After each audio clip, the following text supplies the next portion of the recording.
आपका जो पेपर होने वाला है इन्वायरमेंट स्टडीज का, जो सेकंड सेमेस्टर का फर्स्ट सेमेस्टर का, दोनों के विद्यार्थी सेमेस्टर के विद्यार्थियों के लिए।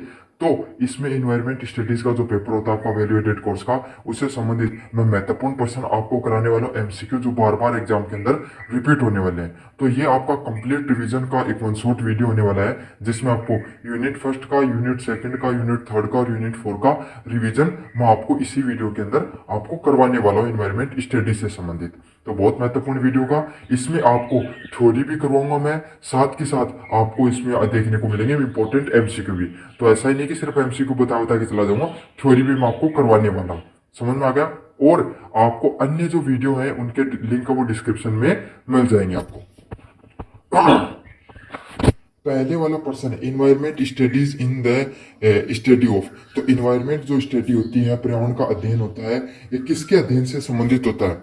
तो पर्यावरण का अध्ययन है, ये किससे संबंधित होता है? Surrounding and get interaction with organism. तो आप पर्यावरण के अध्ययन में क्या देखोगे कि भाई इंसान है, मनुष्य है, या हम अपने आसपास के जानवर जीव जंतु से किस प्रकार से व्यवहार करते हैं, या अपने जीव जंतु किस प्रकार से व्यवहार करते हैं, वातावरण कैसे रहता है। समझ में आ गया? तो पर्यावरण से संबंधित जो अध्ययन होता है उसको क्या बोला जाता है? पर्यावरण अध्ययन बोला जाता है। परिवेश और जीवों के साथ उनकी पारस्परिक क्रिया, तो जो सराउंडिंग में परिवेश होता है और जीव होते हैं उनके साथ आपस में इंटरेक्शन होता है उसी को क्या बोला जाता है? इन्वायरमेंट स्टडीज के नाम से जाना जाता है। अगले वाला, the scope of environment studies is. तो इन्वायरमेंट स्टडीज पर्यावरण अध्ययन का क्षेत्र क्या होता है? वाइड एंड मल्टी डिस्पेंसरी, व्यापक और बहुविषयक। मतलब एक से अधिक विषय इसमें होते हैं, 2 से 3 विषय होते हैं, और व्यापक भी होता है। क्यों होता है भाई व्यापक ज्यादा बड़ा क्यों देखने को मिलता है? क्योंकि आपको पता है इसके अंदर जो इन्वायरमेंट स्टडीज होता है, इसके अंदर क्या था, अपन कौन सा देखेंगे, अपन ज्योग्राफी का भी अध्ययन करेंगे। समझ में आ गया आपको? थोड़ा थोड़ा बोटनी वगैरह भी पढ़ना पड़ता है आपको, ताकि पादपों के बारे में ज्ञान हो। आप थोड़ा थोड़ा इकोलॉजी के बारे में भी पढ़ते हो। समझ आया? थोड़ा थोड़ा इकोनॉमिक्स भी पढ़ना पड़ता है, क्योंकि आपको पता है भाई इकोनॉमिक्स पे भी इफेक्ट पड़ता है इन्वायरमेंट का।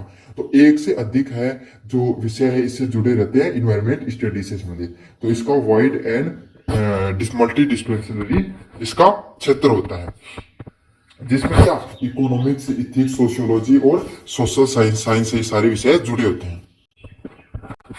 3 नंबर क्वेश्चन है इन्वायरमेंट स्टडीज इज। पर्यावरण अध्ययन किसके बारे में होता है? तो पर्यावरण अध्ययन से होता है मल्टी डिस्पेंसरी सब्जेक्ट के बारे में, एक से अधिक सब्जेक्ट हम उसमें जुड़े होते हैं। It involves the concept for many fields to understand the environment issues. तो ये पर्यावरणीय समस्याओं को समझने के लिए विभिन्न क्षेत्रों के उदाहरणों को शामिल होता है। तो इसमें क्या होते हैं, एक से अधिक विषय है वो आपके जुड़े होते हैं पर्यावरण से संबंधित। समझ में आ गया आपको? Which is not a component of the environment. निम्नलिखित में से कौन सा एक पर्यावरणीय घटक नहीं है? तो कौन सा नहीं है? Text book. टेक्स्ट बुक क्या है? वो पर्यावरणीय घटक नहीं है। बाकी जल मंडल, तो जल मंडल क्या पर्यावरण से संबंधित होगा? वायुमंडल भाई जल से संबंधित होने वाला है बिल्कुल। स्थल मंडल है जो लिथोस्फीयर है, वो भी किससे संबंधित होगा? पर्यावरण से घटक से संबंधित होगा। लेकिन टेक्स्ट बुक होती है ये आपके पर्यावरण से संबंधित नहीं होती है। Environment science is concern with. तो पर्यावरण विज्ञान किससे संबंधित होता है? Interaction between human and nature. तो जो पर्यावरण होता है उसका संबंध किससे होता है? मनुष्य और प्रकृति के बीच में जो पारस्परिक क्रिया होती है, आपसी क्रिया होती है, उसको किस नाम से जाना जाता है? पर्यावरण विज्ञान के नाम से जाना जाता है। तो मनुष्य और प्रकृति के बीच की जो पारस्परिक क्रिया होगी उसी को किस नाम से जाना जाता है? आपको पर्यावरण विज्ञान के नाम से जाना जाता है। 6 नंबर क्वेश्चन है which of the following is a major goal of environment studies. तो पर्यावरण अध्ययन का प्रमुख लक्ष्य क्या होता है? तो पर्यावरण अध्ययन का प्रमुख लक्ष्य होता है understand and solve the environment problem. पर्यावरणीय समस्याओं को सुलझाने और हल करना।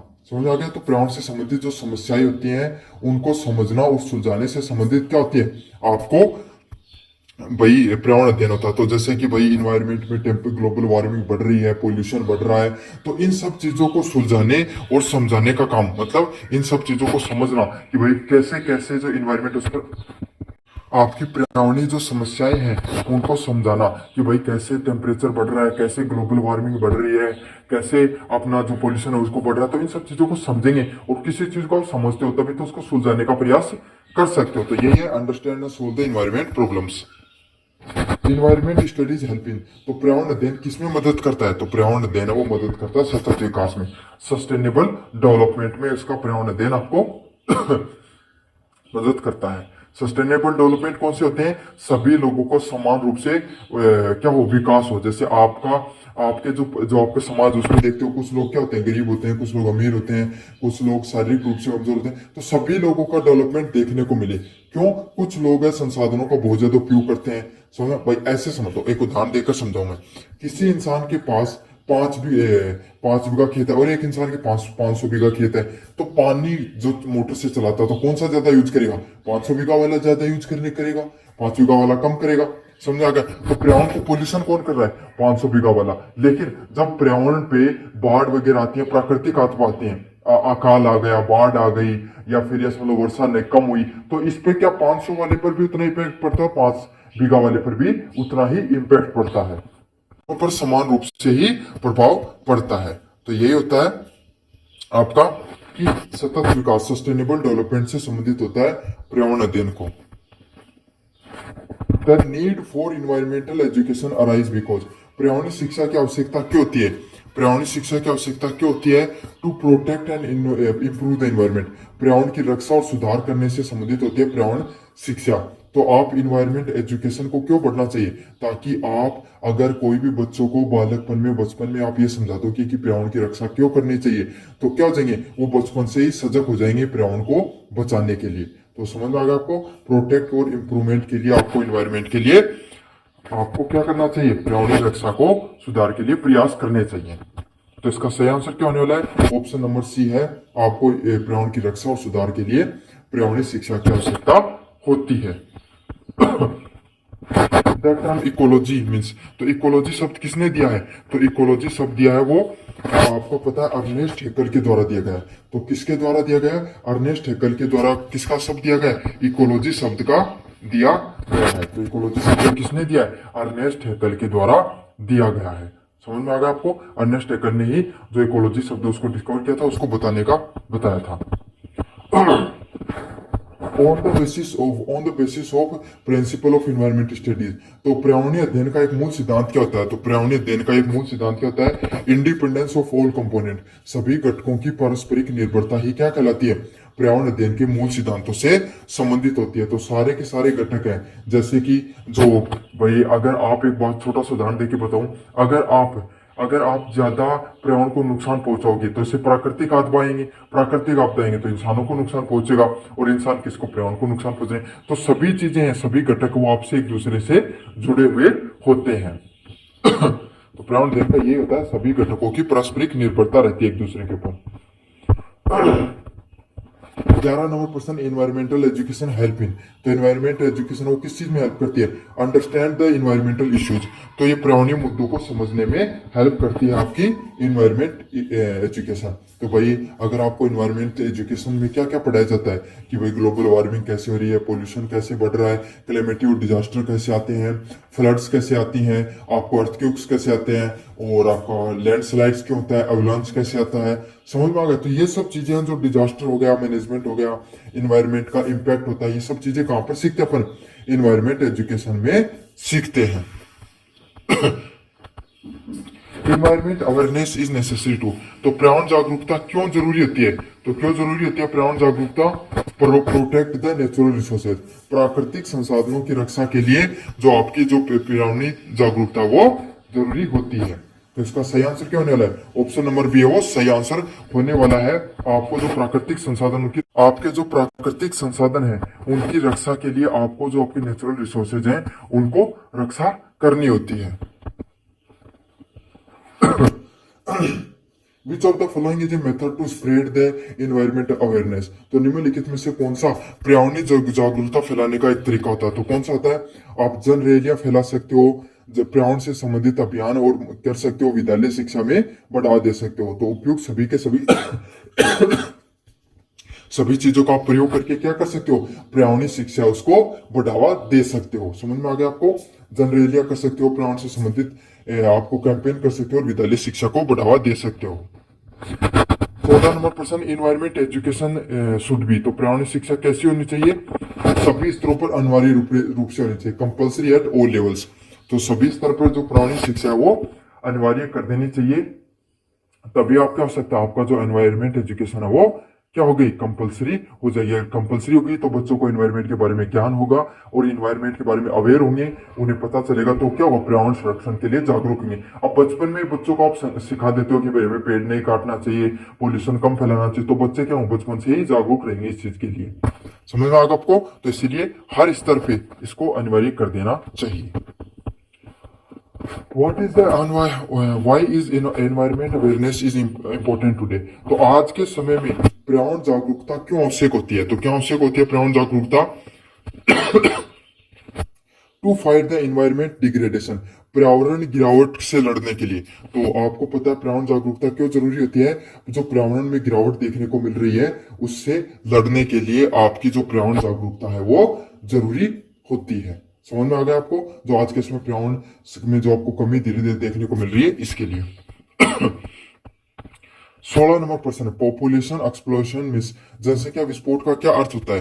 तो जनसंख्या विस्फोट का क्या अर्थ होता है? Rapid and uncontrollable increase in population. तो आपकी जो जनसंख्या होती है उसमें तीव्र व अनियंत्रित वृद्धि देखने को मिलती है, वो किससे संबंधित होती है? जनसंख्या विस्फोट से संबंधित होती है। तो इसका सही आंसर क्या होने वाला है? ऑप्शन नंबर सी होने वाला है।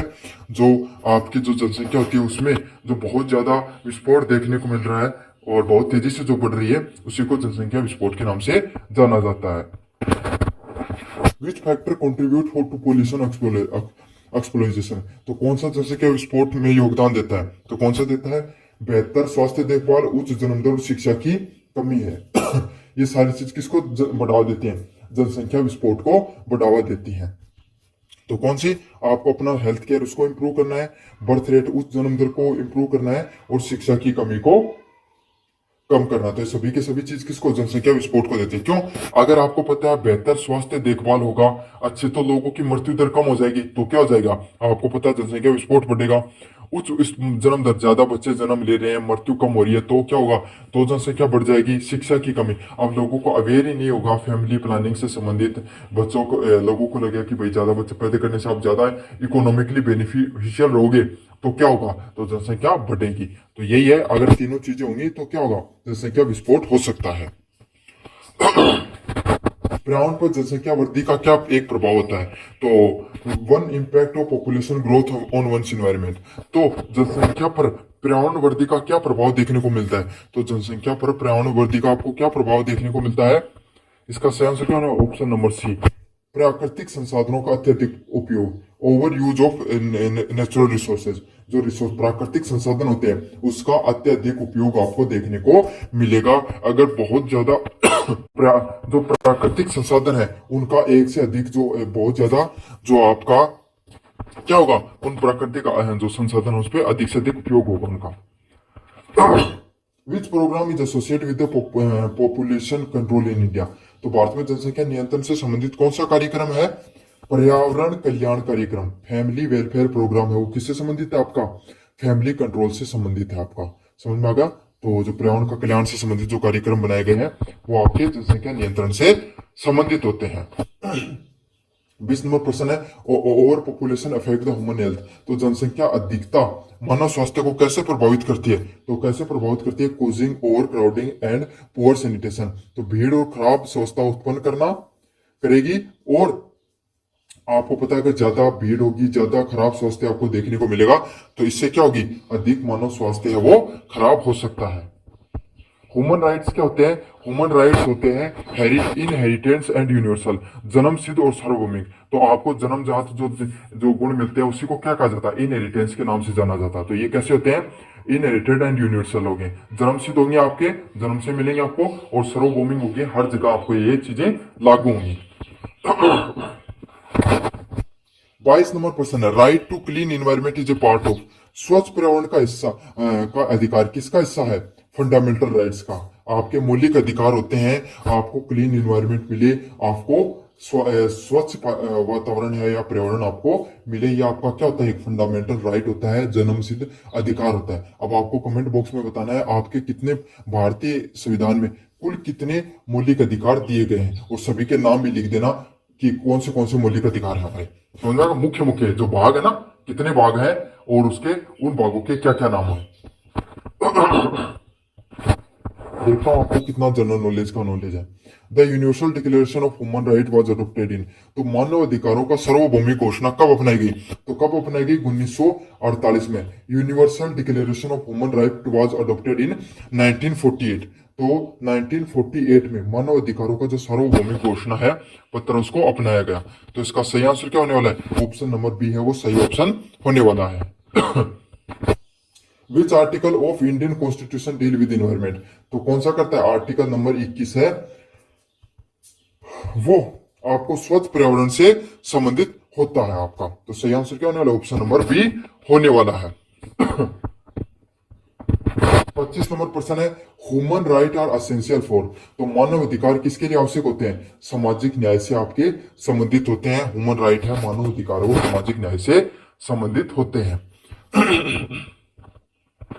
26 नंबर प्रश्न है, इन्वायरमेंटल डिग्रेडेशन वायलेट्स, तो पर्यावरण गिरावट किस चीज का उल्लंघन करती है, ह्यूमन राइट्स का, मानव अधिकारों का क्या होता है, उल्लंघन होता है इन्वायरमेंट डिग्रेडेशन में। समझ में आ गया आपको, आपके जो मौलिक अधिकार हैं वो क्या हो जाते हैं, खत्म होते चले जाते हैं पर्यावरण का जो गिरावट होती है उससे। राइट टू लाइफ इंक्लूड्स, जीवन जीने का अधिकार में क्या शामिल होता है, राइट टू हेल्थी इन्वायरमेंट, स्वस्थ पर्यावरण का अधिकार है वो हर व्यक्ति का अधिकार होता है। तो यूनिट फर्स्ट आपकी रिवाइज हो चुकी है, अब यूनिट सेकंड को देखेंगे। How many natural resources are classified, तो कितने प्रकार के नेचुरल रिसोर्सेज को बांटा गया है, दो प्रकार के, नवीनीकरण और गैर नवीनीकरण। नवीनीकरण कौन से होते हैं, जिनके आप जिनको बार बार यूज कर सकते हो, उनको जिसे आप रिसाइकल कर सकते हैं, जैसे कि सौर ऊर्जा होगी, तो सौर ऊर्जा क्या होती है, नवीनीकरण ऊर्जा होती है, ये असीमित मात्रा में हमारे पास उपलब्ध होती है। वायु ऊर्जा हो गई है ना, भूतापीय ऊर्जा हो गई, गोबर गैस हो गई, तो ये सब क्या होते हैं, ये ऐसे ऊर्जा के प्रकार होते हैं जो हमारे पास असीमित मात्रा में होते हैं और इनसे पोल्यूशन भी कम फैलता है। गैर नवीनीकरण वाले नॉन रिन्यूएबल वाले रिसोर्सेज कौन होते हैं, जिनको चलाने से आपके अंदर जो पोल्यूशन है वो भी बहुत ज्यादा फैलेगा, साथ के साथ पोल्यूशन भी ज्यादा फैलेगा आपके सामने, साथ के साथ आपका क्या होता है, ये सीमित मात्रा में होते हैं, जैसे जो नेचुरल गैस हो गई, आपकी प्राकृतिक गैस हो गई, और कोयला हो गया, जो साथ के साथ ये जो आपका पेट्रोलियम हो गया, डीजल हो गया, ये सब किसके गैर नवीनिक जो संसाधनों के प्रकार होते हैं, प्राकृतिक संसाधनों के। तो इसका कितना प्रकार होता है, दो प्रकार के होते हैं। निम्नलिखित में से कौन सा रिन्यूएबल नवीनीकरण रिसोर्स है, तो कौन सा है, हवा एक प्रकार की रिन्यूएबल रिसोर्स है, नवीनीकरण संसाधन का एक भाग होती है। तो इसका सही आंसर क्या होने वाला है, ऑप्शन नंबर सी है, हवा एक ऐसा ऊर्जा होती है जो हमेशा उपलब्ध रहती है, कभी समाप्त नहीं रहती है। तो इसका सही आंसर क्या होगा, ऑप्शन नंबर सी है वो सही ऑप्शन होने वाला है। निम्नलिखित में से कौन गैर नवीनीकरण संसाधन है, which of the following is a non renewable resource है, तो नॉन रिन्यूएबल मैंने बता दिया, जो असीमित मात्रा में रहते हैं उनको पर्यावरण प्रदूषण भी सीमित मात्रा में रहते हैं और पर्यावरण प्रदूषण भी बहुत ज्यादा होता है। तो कौन सा होता है, वाटर हो गया, सोलर एनर्जी, बायोगैस हो गया, सारे क्या है नवीनीकरण उदाहरण है। लेकिन जो कोल है आपके सामने, कोयले से क्या होती है, आपके कोयला सीमित मात्रा में है और उसको जब जलाते हो तो बहुत ज्यादा प्रदूषण भी फैलता है। तो इसका सही आंसर क्या, ऑप्शन नंबर सी है, कोयला है वो एक गैर नवीनीकरण संसाधन का उदाहरण है। 4 नंबर प्रश्न, वनों की अत्यधिक कटाई को क्या कहा जाता है ना, what is the term of for excessive cutting of forest, तो आप जो फॉरेस्ट होते हैं वनों की बहुत ज्यादा कटाई की जाती है, तो उसको किस नाम से जाना जाता है, उसको नाम से जाना जाता है डिफॉरेस्टेशन, वन संरक्षण के नाम से, वन शरण के नाम से उसको जाना जाता है। इससे क्या होता है, वन शरण से क्या होता है, आपका जो जंगल है वो काटे जा रहे हैं और जैव विविधता को इससे नुकसान पहुंचता है। समझ में आ गया आपको, डिफॉरेस्टेशन के नाम से इसको जाना जाता है। भूजल के अत्यधिक उपयोग से कौन सी समस्या उत्पन्न होती है, तो भूजल होता है उसका बहुत अधिक अगर आप उपयोग कर रहे हो तो उसकी कौन सी समस्या उत्पन्न हो सकती है, falling of water level, water table, तो जल स्तर में क्या हो सकती है, गिरावट देखने को आपको मिल सकती है। भाई अगर जमीन का जल ज्यादा से ज्यादा निकाल कर आप उपयोग में लोगे तो उससे क्या नुकसान होगा, आपका जो वाटर लेवल है, जो जल की जो कमी हो सकती है, आपके पानी की जल स्तर की कमी देखने को मिल सकती है। तो इसका सही आंसर क्या हो, ऑप्शन नंबर सी है वो सही आंसर होने वाला है।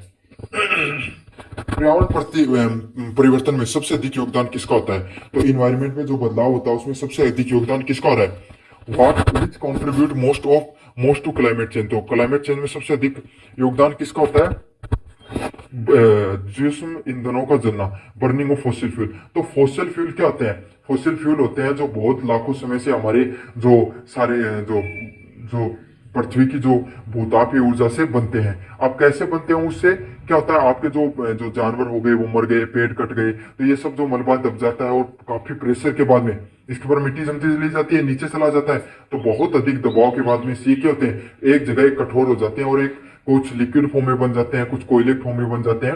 तो इन सब चीजों से ये बनते हैं। जैसे जीवाश्म ईंधनों को जलाते हो तो ये क्या करते हैं? कार्बन है, कार्बन जो CO2 उसको ज्यादा से ज्यादा इंटेक निकालते हैं। समझ में आ गया? तो क्लाइमेट है, ये ग्रीन हाउस गैसें ज्यादा बढ़ाते हैं, तो इससे क्लाइमेट ज्यादा चेंज होता है। तो उसका सही आंसर क्या होगा? जीवाश्म ईंधनों का जलना है, उससे क्या होता है? जलवायु परिवर्तन ज्यादा से ज्यादा देखने को मिलता है। 7 नंबर प्रश्न, विच of the following is an alternative source of energy? तो अल्टरनेटिव वैकल्पिक ऊर्जा का सोर्स कौन सा है? पवन ऊर्जा।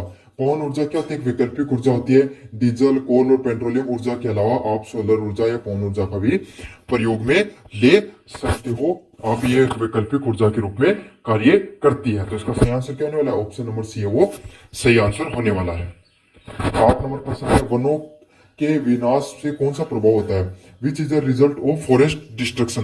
तो फॉरेस्ट डिस्ट्रक्शन से वनों के विनाश से क्या हो सकता है? तो क्या होता है? इसका सही आंसर क्या? ऑप्शन नंबर सी, जैव विविधता की हानि, लॉस ऑफ बायोडाइवर्सिटी होती है, उसका क्या हो सकता है? आपको नुकसान देखने को मिल सकता है। तो इसका सही आंसर क्या होगा? ऑप्शन नंबर सी होगा। जैव विविधता है उसकी हानि आपको देखने को मिल सकती है। भाई जैव विविधता क्या होती है? वनों को काटने से वहां पर जो जंगल हो गए वो नष्ट हो जाएंगे, जीव जंतु है वो वहां से हटकर दूसरी जगह चले जाएंगे। तो यही होता है, वहां का जो वायु परिस्थिति है वो खराब हो जाएगी। समझ में आ गया आपको? जैव विविधता की हानि होती है वनों के विनाश से। भारत में सबसे अधिक जल संकट कहाँ देखा जाता है? तो कहां पर देखा जाता है? राजस्थान में। क्यों होता है? क्योंकि एक तो वर्षा कम होती है और जल स्रोत भी यहाँ पर कम होते हैं। भाई पानी नहीं होगा तो इकट्ठा कम होगा और नदियां वगैरह बहती नहीं है, तो सबसे ज्यादा संकट राजस्थान में ही होता है। बाकी धीरे धीरे हर कहीं बढ़ता जा रहा है। जल संचयन का क्या उद्देश्य होता है? What the objective of rain water harvesting? तो रेन वाटर हार्वेस्टिंग का क्या मुख्य उद्देश्य होता है? What is the objective of rain water harvesting? तो रेन वाटर हार्वेस्टिंग का क्या ऑब्जेक्टिव होता है? तो इसका क्या ऑब्जेक्टिव होता है? वर्षा जल का संग्रहण करना। तो वर्षा जल का संग्रहित करने का क्या उद्देश्य होता है? तो ये क्या करता है? आपका जो वर्षा जल संग्रहण होता है, इसमें ये आपको जो भूमिगत जल होता है इसको पुनः भरने का कार्य करता है। तो आपको जैसे आपने जो टाका बना दिया, या फिर आपने जो जोड़ होते हैं आपके, या फिर जो गांव में बावड़ियां बनाई जाती है, तो इसमें पानी इकट्ठा हो जाएगा। समझ में आ गया आपको? और उसी पानी से क्या होगा? अब वो धीरे धीरे नीचे जमीन में चला जाता रहता है, तो जो आप निकालते हो पानी को बाहर, अब वो वापस जमीन में चला जाएगा। दूसरी बात, ऐसे पानी बहता रहेगा, उसका कोई महत्व नहीं होता, वो इवोपरेट होकर वापस वहां पर चला जाता है आसमान में और वापस वर्षा हो जाती है, तो उसका कोई महत्व नहीं होता। लेकिन अगर आप रेन वाटर हार्वेस्टिंग करते हो, जल का संचयन करते हो, उससे क्या होता है? आपका भूजल है उसका स्तर बढ़ता है। तो इसका सही आंसर क्या होगा? ऑप्शन नंबर सी है, वर्षा जल का संरक्षण करना। किस संसाधन का उपयोग से बाढ़ और सूखे होने की संभावना रहती है? तो कौन से रहती है? वाटर, जल वाले से। तो जो जल संरक्षण का, जल के असीमित वितरण बाढ़ सूखे दोनों की स्थिति में उत्पन्न कर सकता है। तो जल है उसका असीमित वितरण, जल है अगर उसका बहुत ज्यादा वितरण हो जाएगा तो बाढ़ आ जाएगी, और कम होगा तो क्या हो जाएगा? सूखा आ जाएगा। तो यही होता है, जो एक साथ दोनों चीजें कर सकता है, बाढ़ भी ला सकता है, सूखा भी ला सकता है। तो ये एक सीमित मात्रा में सही रहे तो ही अच्छा है, ना तो ज्यादा होना पानी का अच्छा, ना कम होना भी अच्छा है। 13 नंबर प्रश्न है, जल निकासी की समस्या किस चीज से होती है? Water logging occurs due to. तो किससे संबंधित होती है? ओवर इरिगेशन की वजह से, अत्यधिक सिंचाई की वजह से आपके अंदर क्या होता है? वाटर लॉगिंग होती है। तो क्या हो जाता है? जो फसल को बार बार पानी देने से क्या होता है? मिट्टी में पानी भर जाता है और जल की निकासी नहीं होती। वो अपन कहते हैं ना टीप, मतलब मिट्टी के ऊपर एक लेयर हो जाती है, फिर उस पर पानी डालते रहो, वो नीचे जाती नहीं है पानी। समझ गए ना? तो उसी को ओवर इरिगेशन की वजह से वाटर लॉगिंग देखने को मिलता है आपको। भूमिक्षरण के मुख्य कारण क्या होते हैं? What is the major cause of land degradation? तो लैंड डिग्रेडेशन के मुख्य कारण क्या होते हैं? ऑप्शन नंबर सी ऑप्शन होगा, ओवर ग्रेजिंग। ज्यादा से ज्यादा जानवर अगर खाते रहेंगे इन सब चीजों को, तो ओवरग्रेजिंग आपको देखने को मिल सकती है, अति चराई है वो आपको देखने को मिल सकती है। तो इसका सही आंसर क्या होगा? ऑप्शन नंबर सी है वो सही आंसर होने वाला है। मवेशियों द्वारा अत्यधिक चराई मिट्टी की ऊपरी परत को कमजोर बना देती है। 14 नंबर प्रश्न है, खनिज संसाधनों का अत्यधिक दोहन किस समस्या को उत्पन्न करता है? तो किसको करता है? पर्यावरणीय क्षति को। खनिज का बहुत ज्यादा दोहन होता चला जाएगा तो क्या पर्यावरण में क्षति हो जाएगी, पर्यावरण में नुकसान हो जाएगा। जैसे कि अब पानी है, पानी भी एक संसाधन है, उसका ज्यादा उपयोग कर लोगे तो सूख, आपको पता है फिर वहां पे पानी नहीं रहेगा, लोगों को डिस्प्लेस करके जाना होगा, तो ये पर्यावरण की क्षति देखने को मिल सकती है। सिंथेटिक उर्वरकों को लगातार उपयोग किसके द्वारा किया जा सकता है? तो सिंथेटिक उर्वरकों को किस लिए उपयोग किया जाता है? सोइल फर्टिलिटी के लिए। तो आपको पता है भाई, आप डीएपी वगैरह या यूरिया वगैरह क्यों डालते हो? ताकि आपकी मिट्टी की उर्वरकता बनी रहे। तो इसका सही आंसर ऑप्शन नंबर ए होने वाला है। सौर ऊर्जा किस प्रकार की ऊर्जा? सोलर ऊर्जा इज ए टाइप ऑफ नवनीकरण ऊर्जा होती है, रिन्यूएबल एनर्जी होती है। तो इसका सही आंसर क्या होने वाला? ऑप्शन नंबर सी है सही आंसर होने वाला है। एक प्रकार की नवनीकरण ऊर्जा का भाग होती है, ये कभी भी खत्म नहीं होती है, तो बार बार रिन्यूएबल होती रहती है, नवनीकरण होती रहती है। तो इसका सही आंसर ऑप्शन नंबर सी होने वाला है। सस्टेनेबल डेवलपमेंट के क्या उद्देश्य होते हैं? What is the aim of sustainable development? तो क्या होते हैं? वर्तमान और भविष्य दोनों के लिए संसाधनों का संरक्षण करना। Preserving resources for present and future, तो आप अपने वर्तमान के लिए और भविष्य के लिए, दोनों के लिए अपने जो संसाधन है उनको बचा के रखो। जैसे कि आप पानी है, आप पानी का इतना उपयोग करो कि आपका भी अच्छे से उपयोग हो जाए और आने वाली जनरेशन के लिए भी बच के रह जाए। समझ में आ गया? प्रकृति है, पेड़ पौधे आपको भी लगाने चाहिए, ताकि क्या हो जाए, आप ऐसे सोचो हम तो एसी लगा लेंगे तो वो क्या हो जाए, गर्मी कम हो जाएगी। एसी लगाकर आप घर को तो ठंडा रख सकते हो माना कि, लेकिन घर से बाहर तो आपको निकलना होगा, हमेशा गर्मी तो नहीं रहोगे। समझ में आ गया? तो वो किससे होगा? वो आपका पेड़ पौधे लगाने से ही होगा। तो ये था सस्टेनेबल डेवलपमेंट, कहते हैं वर्तमान और भविष्य की दोनों को संरक्षण करना। 18 सतत विकास लक्ष्य कितने होते हैं? तो कुल प्रकार के जो सस्टेनेबल डेवलपमेंट गोल होते हैं वो 17 प्रकार के होते हैं। कितने प्रकार के होते हैं? 17 प्रकार के होते हैं। संयुक्त राष्ट्र संघ द्वारा 17 प्रकार के सतत विकास लक्ष्य को निर्धारण किया गया है। तो इसका सही आंसर क्या होगा? ऑप्शन नंबर सी होगा। जो वाटर 19 नंबर प्रश्न है, वाटर शेड प्रबंधन का मुख्य उद्देश्य क्या होता है? वाटर शेड प्रबंधन का what is the main M of water shade management? तो जल संरक्षण और मृदा संरक्षण से संबंधित होते हैं वाटर शेड। तो ये क्या होते हैं? वाटर शेड क्या होते हैं? छोटे छोटे जल रोकने के लिए और मिट्टी कटाव को ध्यान में रखने के लिए क्या बनाए जाते हैं? वाटर शेड बनाए जाते हैं। जैसे आप अपने गांव में जो खेत होते हैं वो मेड़बंदी कर देते हैं ना, अपन मेड़ लगा देते हैं, मिट्टी की मेड़ लगाते हैं ताकि पानी है आपके खेत में रुके और दूसरे वाले में नहीं जाए। तो वही होता है, उससे वाटर शेडिंग का उदाहरण मान सकते हो। 20 नंबर प्रश्न है, बंजर भूमि पुनः प्राप्ति वेस्टलैंड रिक्लेमेशन का क्या लाभ होता है? तो क्या लाभ होता है? कृषि योग्य भूमि बढ़ती है इससे। समझ में आ गया आपको? तो वेस्टलैंड रिक्लेमेशन मतलब मान लो बंजर पड़ी कोई भूमि है और उसको फिर से सही कर लिया गया और बाने लायक बना लिया गया, आप बा सकते हो, उस पर कृषि कर सकते हो। तो उससे क्या होगा? उससे आपका जो कृषि योग्य भूमि है वो और बढ़ जाती है। तो इसका सही आंसर क्या होने वाला है? ऑप्शन नंबर बी है वो सही आंसर होने वाला है। आधुनिक कृषि प्रणाली से कौन सी समस्या उत्पन्न होती है? What is the common problem in the modern agriculture? तो मॉडर्न एग्रीकल्चर से कौन सी समस्या उत्पन्न होती है? सही आंसर होने वाला सी नंबर, रासायनिक उर्वरकों की निर्भरता वो बढ़ती है। तो आज के समय की कृषि की सबसे बड़ी कमी यही है कि आपके जो उर्वरक है उन पर अपनी निर्भरता बहुत ज्यादा रहती है। सोइल इरोजन, मृदा अपरदन का मुख्य कारण क्या होता है? मृदा अपरदन का क्या कार्य होता है? मुख्य भारी वर्षा और तेज ऊर्जा। तो आपको पता है अगर बहुत तेज वर्षा हो जाएगी और बहुत तेज वर्षा हो जाएगी तो क्या होगा? मिट्टी की जमीन की ऊपरी परत होती है वो बहकर चली जाती है। आपको पता है ना, आपने देखा होगा बड़े बड़े खड्डे पड़ जाते हैं। और स्ट्रॉन्ग विंड, अब आंधियां चलती है तब भी क्या होती है? मिट्टी उड़ उड़ के चली जाती है। तो इससे क्या हो जाता है? मृदा का क्षरण होता है। सतत जीवन शैली किस सिद्धांत पर आधारित होती है? तो sustainable life style is based on the principle of तो आपको पता है सतत जीवन शैली कौन से सिद्धांत पर कार्य करती है? तो कौन से सिद्धांत पर काम करती है? संसाधनों का समान रूप से उपयोग करने पर, इक्विटेबल यूज ऑफ रिसोर्सेज। तो रिसोर्सेज होते हैं, संसाधन होते हैं, आप उनका समान रूप से उपयोग करो, वही होती है आपकी सतत जीवन शैली से संबंधित होती है। खनिज संसाधनों के अंधाधुंध उपयोग से क्या होता है? तो क्या होता है? संसाधनों को समाप्त होने का खतरा रहता है। तो इसका सही आंसर क्या ऑप्शन नंबर सी होगा, संसाधन है वो समाप्त हो जाएंगे, रिसोर्सेज का डिप्लीशन देखने को मिलता है। कौन सी टिकाऊ प्रथा sustainable, which of the following is sustainable practice, तो कौन सी सस्टेनेबल प्रैक्टिस है, वर्षा जल संग्रहण करना, रेन वाटर हार्वेस्टिंग, वो किससे संबंधित होती है, एक सस्टेनेबल डेवलपमेंट से संबंधित होती है। इससे क्या होता है, रेन वाटर हार्वेस्टिंग से जल संरक्षण और टिकाऊ पर्यावरण अनुकूल विधि होती है। मतलब रेन वाटर हार्वेस्टिंग से क्या होता है, आपका जो इन्वायरमेंट को फायदा देखने को मिलता है। बाकी जंगलों की कटाई करने क्या एक डेवलपमेंट होगा, नहीं होगा। अत्यधिक इरिगेशन करोगे तो इससे भी नुकसान होगा, और कीटनाशकों का, रासायनिक कीटनाशकों का प्रयोग करते हो तो इसको भी भूमि के नुकसान पहुंचता है।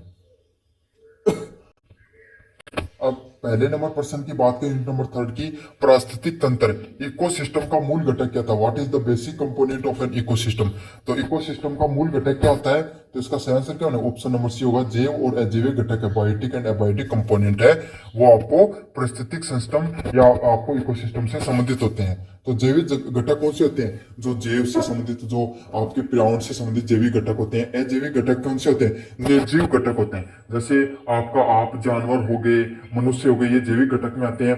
पेड़ पौधे हो गए, ये सब चीजें किसमें आती है, अजैविक घटक में देखने को मिलती है। और जैविक और अजैविक घटक है ये आपस में जुड़े होते हैं। आपको पता है पेड़ पौधे निर्जीव जरूर होते हैं, लेकिन इन्हीं की वजह से आज ये अपन जो जीवन है, अपना जीवन या जानवरों का जीवन किसकी वजह से है, इनके वजह से ही अपना जीवन है। खाद्य श्रृंखला का पहला घटक कौन सा था, what is the first, who is the first in the component chain, तो कंपोनेंट चेन में आपके पहले कौन होते हैं, प्रोड्यूसर, उत्पादन करने वाले सबसे चैन में सबसे ऊपर होते हैं। तो उत्पादन करने वाले कौन होते हैं, उत्पादन करने वालों में आते हैं जैसे पेड़ पौधे होते हैं, ये उत्पादन करते हैं खाने का सबसे पहले। समझ में आ गया, तो इसका आंसर सही होगा।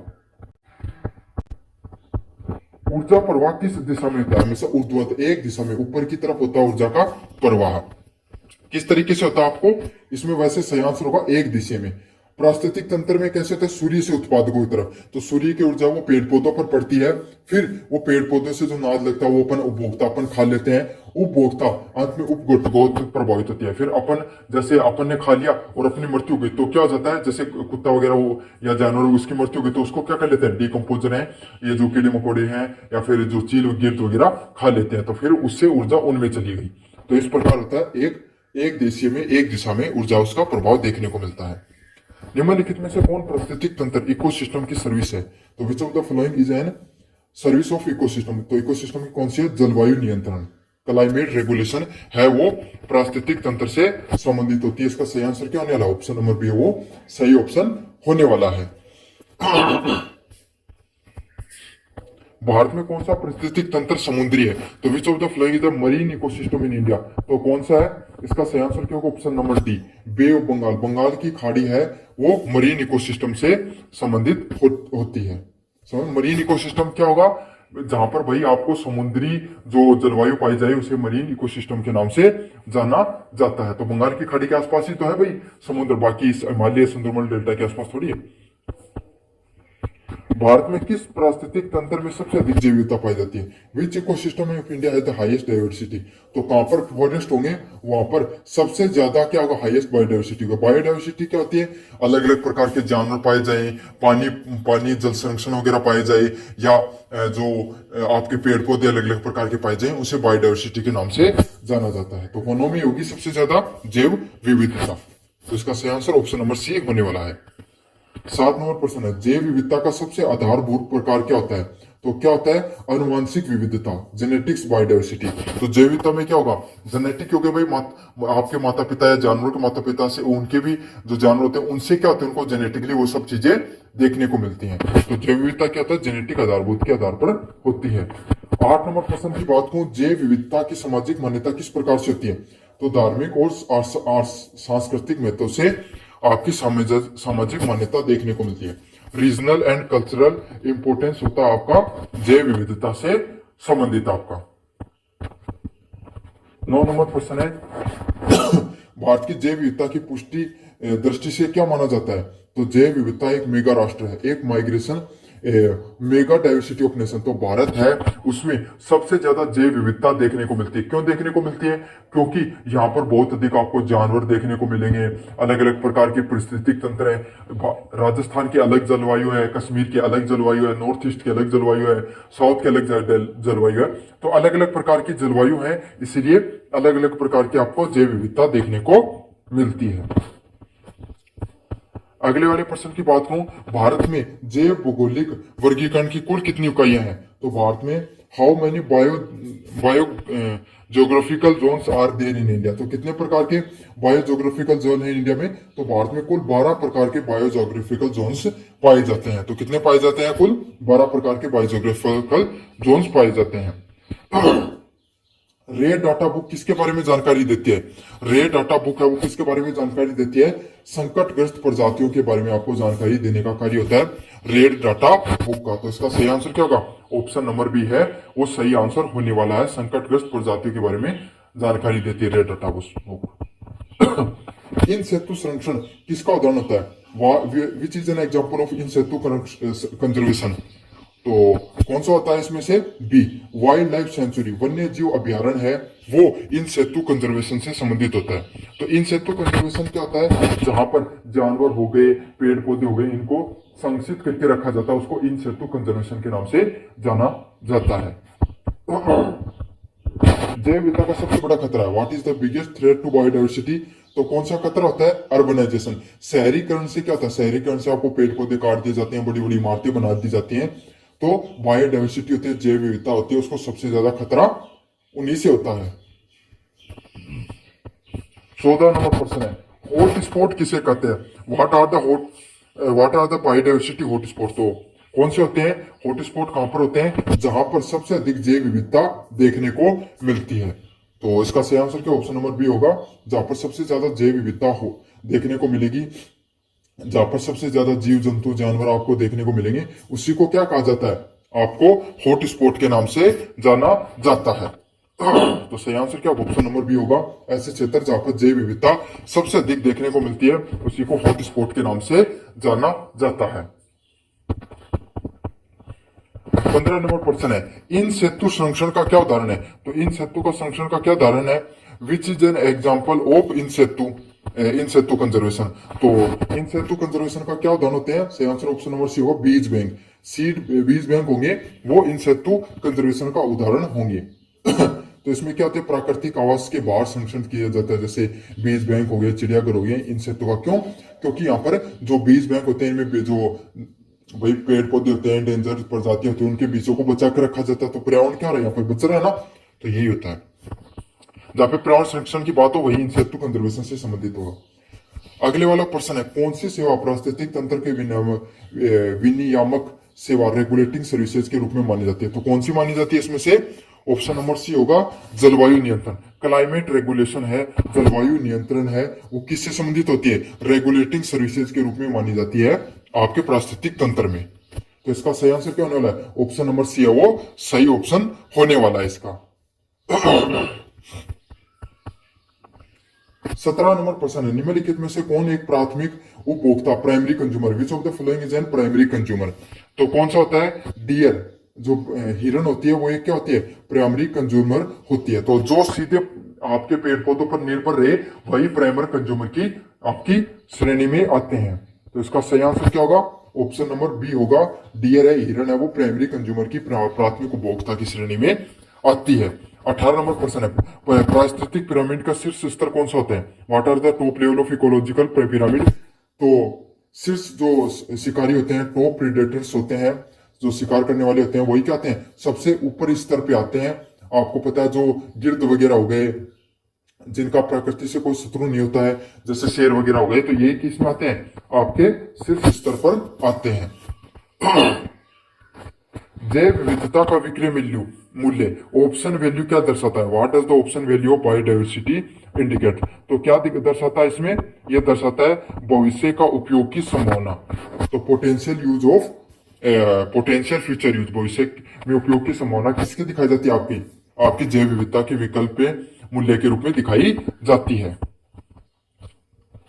20 नंबर प्रश्न की बात करूं, भारत में जैव विविधता हॉटस्पॉट कौन सा शामिल है? Which of the following is an biodiversity hot spot in India? तो भारत में जैव विविधता हॉट स्पॉट में कौन शामिल होता है? तो कौन शामिल होता है? पश्चिमी घाट।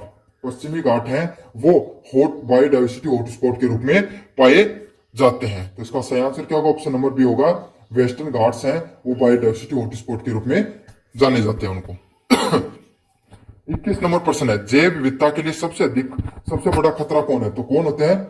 जलवायु परिवर्तन है वो आपको जैव विविधता से सबसे बड़ा खतरा देखने को मिलता है। तो कौन होते हैं? जलवायु परिवर्तन है उससे क्या होता है? जैव विविधता को बहुत ज्यादा खतरा होता है। जो आपका जलवायु उसमें अगर लगातार बदलाव हो रहा है तो। अगले वाला प्रश्न है, आर्द्र भूमि पारिस्थितिक तंत्र की क्या विशेषता होती है? तो आर्द्र भूमि what are the key characteristics of wetland ecosystem की क्या होते हैं? स्टैंडिंग वाटर, स्थायी वाटर है, पानी है, वो क्या होता है? अगर वो रहेगा तो जो वेटलैंड इकोसिस्टम उसका नुकसान होता रहेगा। तो इसका सही आंसर क्या होने वाला है? Option number B. आर्द्र भूमि में सामान्यतः स्थायी व मौसमी जल मौजूद होते हैं जो पारिस्थितिक तंत्र को बनाए रखते हैं। तो इसका सही आंसर क्या होने वाला है? ऑप्शन नंबर बी होने वाला है। स्टैंडिंग वाटर है वो आर्द्र भूमि को, वेटलैंड को नुकसान पहुंचाने का कार्य करते हैं। 23 नंबर प्रश्न है, उपघटक डीकम्पोजर्स का मुख्य कार्य क्या होता है? What are the main function of decomposers? तो इनका कार्य क्या होता है? उपघटकों का अपशिष्टों को विघटित करने के काम आते हैं। जो कचरा वगैरह होता है उसको डिकम्पोज करने काम आते हैं। तो गोबर हो गया, उसको क्या होता है? वो डिकम्पोज कर दिया जाता है कीड़े मकोड़े के द्वारा, तो उसी को क्या बोला जाता है? उपघटक के रूप में जाना जाता है उनको। अगले वाला प्रश्न 24 नंबर प्रश्न, निम्नलिखित में से कौन भारत में एंडेमिक प्रजाति है? मतलब भारत की खुद की। तो शेरील है, शेर है, ये भारत के पश्चिमी घाटों में पाई जाते हैं और यहीं पर पाई जाने वाली क्या होती है? एक प्रकार की प्रजाति होती है जो सिर्फ भारत में पाई जाती है, उसको एंडेमिक बोला जाता है। जैव विविधता की उत्पादक उपयोगिता, प्रोडक्टिव यूज का क्या अर्थ होता है? Productive use of biodiversity means. तो प्रोडक्टिव यूज का अर्थ क्या होता है? भोजन, लकड़ी, औषधियां और उत्पादन। तो कोई भी भोजन हो गया, लकड़ी होगी, औषधि और उत्पादन हो गया, वो किससे? प्रोडक्टिव यूज में कार्य आते हैं। जैव विविधता के उत्पादन में उनका कार्य होता है। जैसे आप तो इनसे क्या होते हैं? ये संसाधन होंगे जिनका उपयोग कर सकते हो इन सब चीजों में।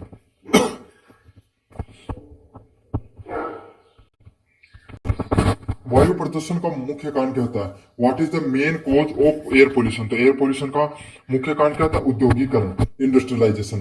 तो आपको पता है इंडस्ट्रियलाइजेशन से क्या होता है? धुआं निकलता है और वो धुआं क्या कर देता है? हमारे वायु को प्रदूषित करने का कार्य करता है। तो सबसे मुख्य कारण क्या होता है? इंडस्ट्रियलाइजेशन होता है, वो वायु प्रदूषण का मुख्य कारण होता है। जहां पर जैसे CO2 SO2 वगैरह गैसेज निकलती रहती हैं जो पर्यावरण को नुकसान पहुंचाती हैं। अम्लीय वर्षा, एसिड रेन में कौन सी प्रकार की गैसें होती हैं? तो कौन सी प्रकार की गैसें देखने को मिलती हैं? SO2, नाइट्रस ऑक्साइड और सल्फर डाइऑक्साइड है वो किससे संबंधित होती हैं? आपकी एसिड रेन से संबंधित होती हैं। तो इसका सही आंसर क्या होगा? ऑप्शन नंबर बी हो सही एग्जाम्पल उदाहरण होने वाला है SO2 और NO2। ओजोन परत की सतह मुख्यतः किस गैस से होती है? CFC, क्लोरोफ्लोरोकार्बन है, उसकी सतह है वो किससे होती है? ओजोन परत की सतह होती है। तो आपके जो कूलर वगैरह, ये जो रेफ्रिजरेटर वगैरह हो गए, AC वगैरह में CFC डाली जाती थी पहले, अब तो बैन कर दिया गवर्नमेंट ने। तो इससे क्या होता है? इन्वायरमेंट का नुकसान होता है। ग्रीन हाउस प्रभाव के कारण क्या होता है? तो green house environment, what is the cause of green house impact? तो क्या होता है इससे? ग्लोबल वार्मिंग, जो पृथ्वी है उसका तापमान है वो बढ़ता है। तो इससे क्या होता है? ग्लोबल वार्मिंग देखने को मिलती है आपको ग्रीन हाउस गैसेस से। पर्यावरण परमाणु दुर्घटनाओं का क्या प्रभाव होता है? What are the major effect of nuclear accident? तो न्यूक्लियर एक्सीडेंट से क्या होता है? सही आंसर क्या? Option number C, radioactive pollution देखने को मिलता है आपको। तो इसका सही आंसर ऑप्शन नंबर सी होने वाला है। परमाणु दुर्घटनाओं का प्रभाव देखने को मिलता है, रेडियो एक्टिव पोल्यूशन है वो आपको देखने को मिलता है। तो इसका सही आंसर क्या? ऑप्शन नंबर सी है वो सही आंसर होने वाला है। 6 नंबर प्रश्न है, जैव चिकित्सक कचरा बायोमेडिकल वेस्ट कहां से उत्पन्न होता है? तो बायोमेडिकल वेस्ट आपको कहां से देखने को मिलता है? हॉस्पिटल से देखने को मिलता है बायोमेडिकल वेस्ट होता है वो। तो हॉस्पिटल वगैरह से आपको जो सिरिंज वगैरह हो गई या फिर जो बायोमेडिकल जो वेस्ट हो गया, जो बहुत खतरनाक बीमारियों से संबंधित चीजें भी होती हैं, वो आपको कहां से निकलती है? जैव चिकित्सा कचरे से कहां से निकलता है? हॉस्पिटलों से निकलता है। अच्छा प्रश्न है, याद कर लेना। 7 नंबर प्रश्न है 3R क्या होता है? तो रिड्यूस, रीयूज एंड रिसाइकल। तो कोई भी चीज है उसको कम उपयोग करो, बार बार उपयोग करो और रिसाइकल कर दो, फिर उसको दोबारा उपयोग करने के लिए भेज दो। तो इसको 3R से माना जाता है। जैसे कि प्लास्टिक है, प्लास्टिक की बोतल है, उसको क्या कर सकते हो आप? कम यूज कर सकते हो और एक बार यूज कर लिया तो बार वापस यूज करो, और जब वो खत्म होने की कगार में जाए, आप वापस यूज नहीं कर सकते, तो उसको रिसाइकल के लिए दे दो। तो इससे क्या होता है? प्लास्टिक है, ये आपको पता है एनवायरमेंट को बहुत ज्यादा इंपैक्ट करता है। तो इससे क्या होगा? उसका जो इम्पैक्ट कम करेगा, और कचरा है जो मतलब बार बार यूज होगा, तो आपको पता है भाई कम लोगों तक कम लोग है, वो नया कम बनेगा, नया प्लास्टिक कम आएगा मार्केट में, और कम आएगा तो इन्वायरमेंट को कम नुकसान होगा। ई वेस्ट किससे संबंधित होता है? तो ई कचरा किससे संबंधित होता है? इलेक्ट्रॉनिक डिवाइस से संबंधित होता है। तो ई का तो अर्थ ही इलेक्ट्रॉनिक होता है। ई का क्या अर्थ होता है? इलेक्ट्रॉनिक अर्थ होता है इसका। समझ में आ गया आपको? तो ई कचरा किससे संबंधित होता है? इलेक्ट्रॉनिक डिवाइसेस से, इलेक्ट्रॉनिक उपकरणों से संबंधित होता है। तो इसका सही आंसर क्या होगा? ऑप्शन नंबर सी होगा, इलेक्ट्रॉनिक डिवाइसेस से संबंधित होता है। 9 नंबर प्रश्न है औद्योगिक अपशिष्ट, इंडस्ट्रियल वेस्ट से कौन सा खतरा होता है? What is the danger of industrial waste? तो इंडस्ट्रियल वेस्ट से आपको किस प्रकार का खतरा देखने को मिलता है? सॉइल पोल्यूशन, मृदा प्रदूषण है वो आपको सॉइल वेस्ट है वो किससे देखने को मिलता है? इंडस्ट्रियल वेस्ट से देखने को मिलता है। अगले वाला प्रश्न 10 नंबर प्रश्न, नगर पालिका ठोस कचरे का मुख्य स्रोत क्या होता है? What is the main source of municipal solid waste? तो नगर पालिका के ठोस कचरे का मुख्य स्रोत क्या होता है? तो इसका सही आंसर क्या है? Option number B, household है वो आपको इसका मुख्य स्रोत होता है। जैसे प्लास्टिक कचरा, कागज भोजन है, या आपको नगर पालिका के कचरे के अंतर्गत आते हैं। तो सबसे ज्यादा कचरा नगर पालिका के लिए कहां से निकलेगा? घर से निकलेगा भाई, लोग वहीं से तो देते हैं। तो आप अपने घर में वही आता ना, आप जयपुर के आसपास के, तो वो तो गाड़ी आके जाती है नगर पालिका वाली, कचरा आया घर से निकालो वाली। समझ में आ गया? तो वो कहां से देखने को मिलता है? घरों से ही ज्यादा नगर पालिका का कचरा निकल कर आता है। जल अधिनियम किस वर्ष लागू हुआ था? तो 1974 में जल अधिनियम वो लागू किया गया था सबसे पहले, और वन्य जल संरक्षण अधिनियम 1986 में लागू हुआ था। समझ में आ गया? अपशिष्ट कचरा अधिनियम 1989 में लागू हुआ था आपका। वायु प्रदूषण निवारक अधिनियम कब लागू हुआ था? तो यह कब लागू? 1981 में वायु प्रदूषक अधिनियम वो लागू होता है आपका। अच्छा इंपॉर्टेंट प्रश्न है, ये याद कर लेना सारे। पर्यावरण संरक्षण अधिनियम ईपीए कब लागू हुआ था? तो ईपीए 1986 में लागू हुआ था, पर्यावरण संरक्षण अधिनियम। और कौन सी त्रासदी के बाद में लगा था आपका? भोपाल गैस त्रासदी उसके बाद में लगा था, वो 1984 में हुई थी, फिर 1986 में ये लगा था। जैव विविधता अधिनियम किससे संबंधित है? तो किससे संबंधित है जैव विविधता अधिनियम? जैव विविधता का संरक्षण, बायोडाइवर्सिटी कंजर्वेशन से संबंधित होता है आपका जैव विविधता का अधिनियम है वो। वन्य संरक्षण अधिनियम का मुख्य उद्देश्य क्या होता है? What is the aim of forest conservation act? तो वन्य संरक्षण अधिनियम का मुख्य उद्देश्य क्या होता है? तो इसका सही आंसर होगा फॉरेस्ट कंजर्वेशन। वनों का संरक्षण करना ही क्या कहलाता है? वनों की संरक्षण से संबंधित होता है। डिस्प्लेसमेंट का सबसे आम कारण क्या होता है? What is the most common cause of displacement? तो इसका सही आंसर क्या होगा? ऑप्शन नंबर बी, विकास परियोजनाएं हैं, डेवलपमेंट प्रोजेक्ट्स हैं, वो किससे संबंधित होती हैं? आपकी जो विस्थापन से संबंधित होती हैं। तो आपको पता है भाई, अगर गांव में कम विकास हो रहा है और शहरों में ज्यादा विकास हो रहा है, तो लोग क्या कर जाएंगे? विस्थापन कर जाएंगे, माइग्रेट कर जाएंगे आपके गांव से शहरों की तरफ। तो यही होता है, जैसे उद्योग हो गया, खनन हो गया, बांध हो गया, सड़क निर्माण हो गया, ये कार्य आपको मूल स्थानों से बढ़ा देती है। समझ में आ गया आपको? उठाकर दूसरी जगह जाने के लिए मजबूर कर देते थे। पुनर्वास, रीएबिटेशन का क्या उद्देश्य होता है? तो क्या होता है, अगर आपको कोई बांध बन रहा है आपके गांव में, तो आप लोगों को क्या हटाकर दूसरी जगह रहने के लिए आपको जगह दे दी गई, तो उसे विस्थापन के नाम से जाना जाता है। विस्थापितता को आजीविका, आवास व सामाजिक सुरक्षा प्रदान करना। तो वहां पर सरकार आपको क्या करेगी? आजीविका, कार्य करने के संसाधन भी देगी, आवास घर भी देगी, और सामाजिक सुरक्षा भी देगी। किस प्रमुख योजना की बड़ी पैमाने पर लोगों को पुनर्वास किया गया? तो किसमें किया गया था? नर्मदा की जो बांध परियोजना थी, उसमें काफी लोगों को क्या कर देखना पड़ा था? उसको विस्थापन करना पड़ा था। तो इसका सही आंसर क्या? ऑप्शन नंबर बी है सही आंसर होने वाला है। 19 नंबर प्रश्न है, विस्थापन का सामाजिक प्रभाव क्या है? तो विस्थापन का सामाजिक प्रभाव क्या होगा?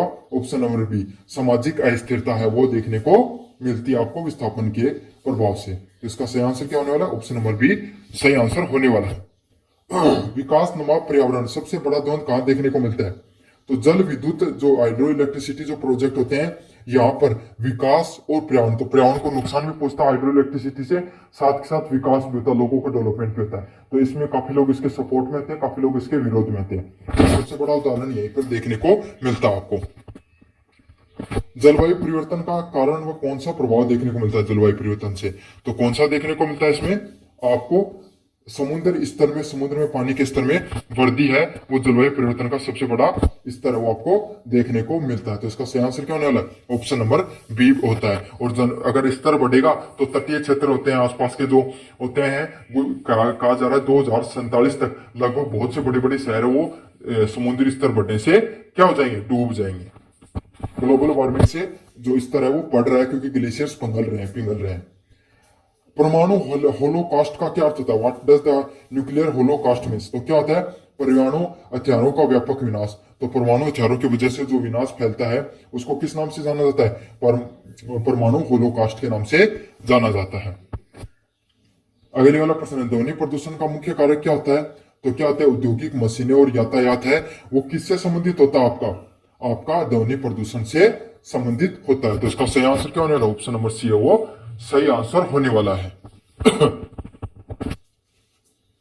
मृदा प्रदूषण का कौन सा योगदान होता है? What contribute to soil pollution? तो सोइल पोल्यूशन में कौन कंट्रीब्यूट करता है?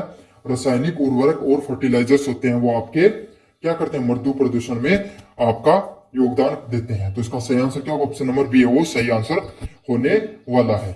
तो रासायनिक उर्वरक और कीटनाशक होते हैं, वो आपको अत्यधिक उपयोग से आपकी मिट्टी की गुणवत्ता और जैव विविधता नकारात्मक प्रभाव पड़ता है। 25 नंबर प्रश्न है, तापीय प्रदूषण थर्मल पोल्यूशन किससे उत्पन्न होता है? तो थर्मल पोल्यूशन किससे होता है? थर्मल विद्युत संयंत्रों से जो थर्मल पोल्यूशन है वो उसको बढ़ावा देखने को मिलता है। ये संयंत्र क्या करते हैं? सीधा गर्म पानी छोड़ते हैं, जिससे जलीय जीवन है वो क्या होता है? प्रभावित होता है। तो ये थे आपके जो इन्वायरमेंट स्टडीज से संबंधित जितने भी महत्वपूर्ण प्रश्न जो आपके फर्स्ट या सेकंड सेमेस्टर में आते हैं, सेम सिलेबस रहता है दोनों का, तो वो आपको मैंने करवा दिया। अन्य प्रश्न देखना चाहते हो इन्वायरमेंट स्टडी से, पहले भी मैंने क्लासेस कर रखी हैं, तो उसमें आपको डिस्क्रिप्शन में लिंक दिया, वहां से जाकर जरूर से देख लेना। धन्यवाद।